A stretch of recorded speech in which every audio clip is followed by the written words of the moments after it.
선생님, 낯가림을 너무 하는 친구들은 이제 생활하는데도 불편하잖아요. 그쵸. 엘리베이터 타는 것도 너무 힘들어요. 반대로 낯가림이 없는 경우도 있잖아요. 그쵸. 그런 경우도 진료실에서 걱정을 많이 하시더라고요. 우리 아이는 왜 낯가림이 없을까? 저랑 좀 사이가 안 좋은 걸까요? 애착의 문제로. 네.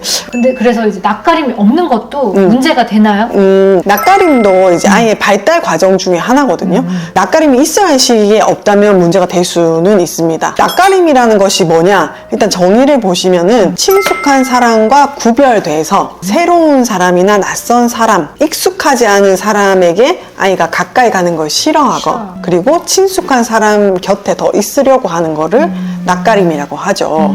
근데 이제 친숙하다는 그게 참 그 애마다 다른 것 같아요. 그렇죠. 그래서 할아버지 할머니도 사실 친숙한 사람 중에 하나인데 한 일주일 안 봤다가 다시 보면은 막 울어요. 애들이. 아이한테는 익숙하지가 않은 거지. 그러니까 그러면 또 할아버지 막 마음 상해가지고 울고 본인이랑 똑같이 생겼다고 생각하는데 발달 과정상의 차이도 있지만 이 친숙함을 느끼는 아이들의 또 차이도 있어요. 개인차가 있군요. 네, 그래서 낯가림이 없는 경우를 이제 두 가지 정도로 정리를 해봤는데요. 첫 번째는 낯가림이 발달 과정상에서 변하기 때문입니다. 네, 낯가림이 친숙한 사람과 대비되는 새롭고 낯설고 익숙하지 않은 사람을 꺼려하는 거라고 했잖아요. 그러면 우선은 나에게 친숙한 사람을 좋아하고 알아차리는 게 먼저 필요하겠죠. 초기에 아이들이 태내에서부터 엄마 목소리는 알아차릴 수 있어요. 그리고 나서 이제 생후 한 6주 지나고 나면은 엄마 목소리나 엄마 얼굴 형태를 알아보기 시작하면서 점차적으로 주 양육자에 대한 친근함이 생기기 시작하거든요. 그래서 친숙한 사람에 대한 선호도가 점차적으로 쌓이면서 반대로 낯선 사람에 대한 경계, 낯가림이 스물스물 생기기 시작하는데 그게 한 4, 5개월쯤부터 생기기 시작해요. 그래서 오히려 뭐 조리원이나 병원에서는 막 할머니, 할아버지 품에 안겨 있다가 나중에 오히려 좀 시간이 지난 후에 그러니까 더 마상인 거예요. 네, 처음에는 좋아했는데 100일까지만 해도 빵긋빵긋 네, 웃어줬거든? 네, 맞아요. 근데 이제 생기기가 시작하는 거죠. 그러다가 한 6, 7개월이 되면은 이게 낯가림이 폭발을 합니다. 가만히 앉아서 놀다가도 낯선 사람이 오면은 엄마한테 막 손을 뻗고 가려고 하고 뭐 이런 모습이 보이고 그리고 처음에 한 2, 3초 정도는 파악할 시간을 좀 처음에 이러다가 갑자기 막 울으면 막 엄청 터뜨리고 하니까 맞아요. 이제 그 사람들도 당황하죠. 내가 뭐 잘못했나? 그리고 좀 심한 친구들은 심지어 엄마가 안고 있는데도 누가 와서 얼굴 보거나 이렇게 만지려고 하면은 엄청 싫어해요.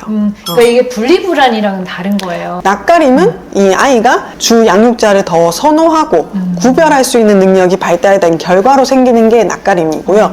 이 분리불안은 이 친숙한 주 양육자와 분리가 되면서 자아 정체감을 찾아가는 과정에서 생기는 불안인 거죠. 그러면은 이게 발달 시기별로 낯가림이 뭐 생겼다가 조금 나아졌다가 이럴 수도 있는 거네요. 그렇죠. 그래서 우리가 4, 5개월쯤부터 점점 생긴다고 했잖아요. 그래서 오히려 이제 100일 전에는 100일 사진 찍고 이럴 때는 너무너무 좋아할 수 있는 거죠. 그래서 100일을 찍나 보다. 아, 그런 건가?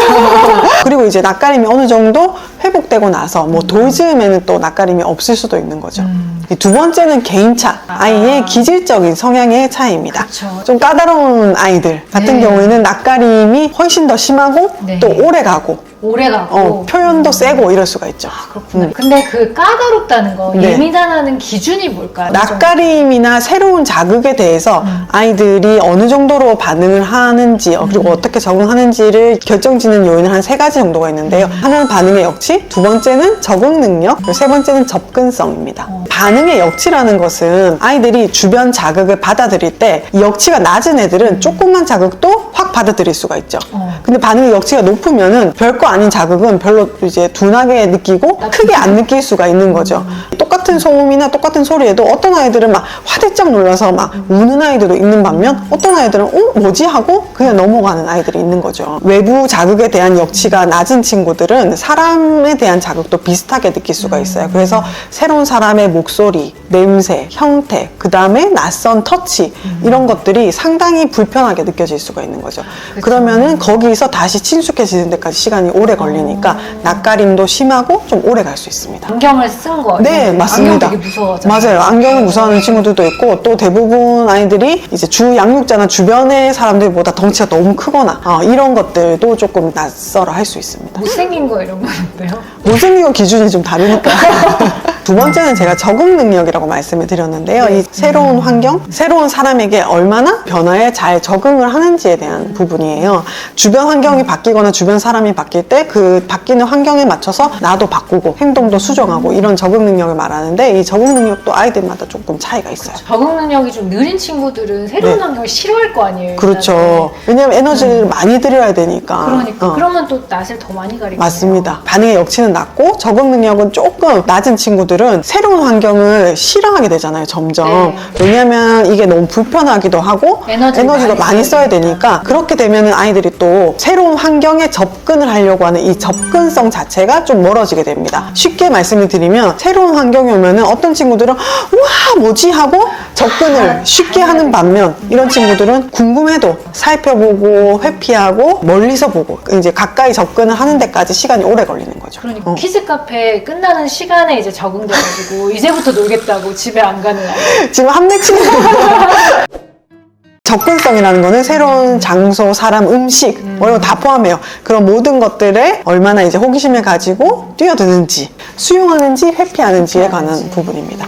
그러면은 반응 역치가 높고 접근성도 뛰어나고 적응 능력도 뛰어나고 그런 아이들은 사실 낯을 안 가리겠네요. 잘. 낯가림이 굉장히 적을 수가 있죠. 좋은 거네. 그러면 이제 보호자들이 아까처럼 근데 이제 그런 걱정을 하실 수가 있어요. 얘는 너무 낯가림이었고 낯선 사람한테 너무 다가가고 이제 새로운 환경에 내가 없어도 괜찮을 네, 것 맞아요. 그럼 우리 아들은 뛰기 시작한 이후로는 어디 놀러 갔을 때 굉장히 멀리, 저기 멀리, 너 괜찮니? 할 때 한 번씩 저를 이렇게 멀리 한 번씩 보고는 그냥 또 멀리 있네 뛰어가. 하면서. 쟤는 저런 스타일이구나 하고 아는데 또 어떤 분들은 이게 너무 나에 대한 애착이 없나? 왜 새로운 사람만 좋아하나? 우리 아이 이상형은 항상 남의 집 엄마거든요. 어디 가면은 그 집 엄마한테 자기 피아를 해. 잘해주거든. 자기 피아를 해. 잘해주거든. 그런 친구도 있다. 또 이런 친구들 키우는데 또 그 나름의 고충이 있죠. 시원섭섭할 것 같아요. 그리고 이제 너무 돌아다니니까 힘들죠. 또 반대로 이렇게 좀 느리게 적응을 하고 반응의 역치가 낮아가지고 예민한 친구들은 반대로 섬세하고 네. 또 좀 신중하죠. 잘 안 다쳐. 네, 맞아요. 잘 안 그래서 다쳐요. 어린이집 선생님이 되게 좋아하는 맞아요. 맞아요. 우리 어린이집 선생님들은 우리 아들이 좀 힘들어. 그러니까 다 장단점이 있다. 맞아요. 그래서 어느 게 아이 좋다라는 건 네, 아니다. 네. 아이의 기질을 좀 파악을 하시면은 아이가 낯가림이 왜 없는지를 알 수 있습니다.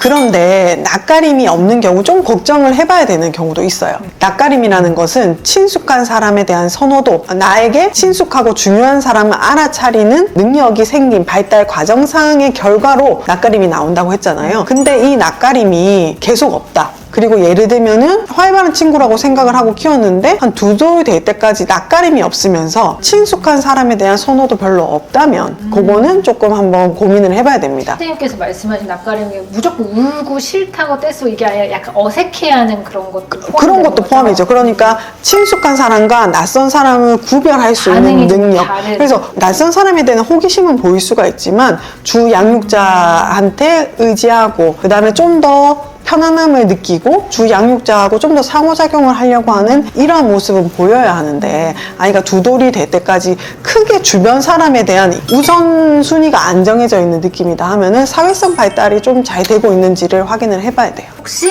그런 반응이 전혀 없다. 그러면은 필요하신 분들은 늦지 않게 네, 꼭 네. 상담을 받으러 진료실을 방문하시길 바랍니다. 오늘도 좋은 말씀 감사합니다. 다음에 또 봐요. 안녕.